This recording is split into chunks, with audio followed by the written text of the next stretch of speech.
সকালের জলখাবারে হোক কিংবা রাতের ডিনারে রুটির সাথে যে কোনো সময় কিন্তু তোমরা এই ভেন্ডি ভাজার একটা রেসিপি তোমাদের সাথে শেয়ার করছি, সেটা বানিয়ে নিতে পারো।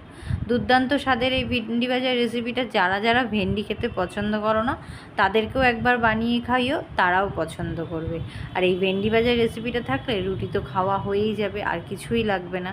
তা চলো কীভাবে ভেন্ডি ভাজার আজকে রান্না করি সেটা দেখতে থাকো। খুব সহজে করব আর খুব অল্প পরিমাণ জিনিস দিয়ে এটা করে নেব। কোনো রকম মশলা লাগবে না, শুধু রকম নুন আর হলুদ হলেই এই রান্নাটা হয়ে যাবে। কিছুই না, প্রথমে ভেন্ডিগুলোকে ভালোভাবে আগে ধুয়ে নেব, তারপর কাটবো। এরকম ছোটো ছোটো টুকরো করে কেটে নেব, আর সাথে পেঁয়াজ কুচি আর লঙ্কা কুচি। আর ফ্রাই প্যানে তারপর তেল গরম করে ভালোভাবে তারপর এর মধ্যে ভেন্ডিগুলোকে কেটে রাখা ভেন্ডিগুলোকে দিয়ে দেব। এবার এর মধ্যে পরিমাণ মতো নুন আর হলুদ দিয়ে এটাকে ভাজা করতে বসিয়ে দেব। কোনো রকম মশলা লাগবে না, শুধু এই নুন হলুদ দিয়েই এই রান্নাটা হয়ে যাবে আজকে। ভালোভাবে নুন হলুদটা ভেন্ডির সাথে মিশিয়ে নেব, নিয়ে গ্যাসের ফ্লেমটাকে কিন্তু কমিয়ে রাখবো। কমিয়ে এবার এটাকে আমি ঢাকা দিয়ে ভাজা ভাজা করব। ভালোভাবে একটু মিশিয়ে নিচ্ছি। এবার এটাকে আমি মিডিয়াম ফ্লেমে করে দিচ্ছি, একদম নিভে আজে না, মিডিয়াম ফ্লেমে করে দিয়ে আমি এটাকে ঢাকা দিয়ে দিলাম। ঢাকা দিয়ে 3-4 মিনিটের মতন রান্না করব। তারপর ঢাকনা তুলে নিয়ে দেখব ভেন্ডিটা যখন অনেকটাই এরকম সিদ্ধ ভাব হয়ে গেছে, অনেকটাই সিদ্ধ হয়ে যাবে, তখন আমি এর মধ্যে পেঁয়াজ কুচিগুলো দিয়ে দেবো।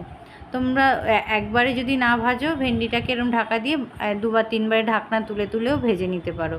এরকম হালকা সিদ্ধ হয়ে আসলে আর হালকা ভাজা ভাজা ভাব হয়ে আসলেই তখন আমরা পেঁয়াজ কুচি আর লঙ্কা কুচিটা এর মধ্যে দিয়ে ভালোভাবে মিশিয়ে নেব। এই পেঁয়াজ কুচি আর লঙ্কা কুচি দিয়েও আবার একবার ঢেকে রান্না করব। এটাকে ঢাকা দিয়ে রান্না করলে পেঁয়াজটা তাড়াতাড়ি করে নরম হয়ে যাবে আর ভাজাও হয়ে যাবে। পেঁয়াজটা নরম হওয়া অবধি এটাকে ঢেকে রান্না করব। পুরো ভিডিওটা দেখার পর তোমরা জানিও তোমাদের আজকের এই রেসিপিটা কেমন লাগলো। খুব ঝটপটও বানিয়ে নেওয়া যাবে রেসিপিটা, বেশি সময়ও লাগবে না। এ দেখো পেঁয়াজটা কিন্তু হালকা নরম হয়ে এসছে, এই নরম হওয়া অবধি পেঁয়াজটাকে ভাজবো, আর এর থেকে বেশি ভাজা করতে হবে না। ভালোভাবে এটাকে ভেজে নেব এখন, আর ঢাকা দিতে হবে না। আমার পেঁয়াজও নরম হয়ে গেছে আর ভেন্ডিও নরম হয়ে গেছে। এবার এটাকে একটুখানি নাড়িয়ে নাড়িয়ে ভাজা ভাজা করে নিচ্ছি। আর এটা টেস্ট বাড়ানোর জন্য আমি এখন এর ভেন্ডির মধ্যে কী দেবো সেটাই দেখতে থাকো, স্কিপ না করে পুরো ভিডিওটা দেখো, তাহলেই বুঝবে আমি ভেন্ডিটার টেস্ট বাড়ানোর জন্য কী দিচ্ছি। দেখো 2-3 মিনিট এভাবে ভেজে নিয়েছি। ভেজে নেওয়ার পর এরকম আমার হয়েছে পেঁয়াজটা যখনই এরকম ভাজা ভাজা হয়ে যাবে তখনই আমরা এর মধ্যে একটা দিয়ে দেব ডিম। এই ডিম দিয়ে দিলে ভেন্ডির স্বাদটাই পুরো পাল্টে যাবে। এবার ডিম দিয়ে এটাকে ভাজা ভাজা করে নেব ভালো করে। দেখতেই পারলে একদম সহজ একটা রেসিপি, কোনো রকম মশলা ছাড়াই এই রান্নাটা হয়ে গেল। আর 5-10 মিনিটের মধ্যেই রান্নাটা হয়ে যাবে, তোমার বেশি টাইমও লাগবে না। এবার ডিমটা দিয়ে মোটামুটি ভাজা ভাজা করে নিলেই আমাদের এই ভেন্ডি ভাজার রেসিপিটা রেডি হয়ে যাবে। তা কেমন লাগলো তোমাদের আজকের এই ভেন্ডি ভাজার রেসিপিটা অবশ্যই একবার লাইক কমেন্ট করে জানিও। খুব সহজ একটা রেসিপি তোমাদের দেখালাম আজকে।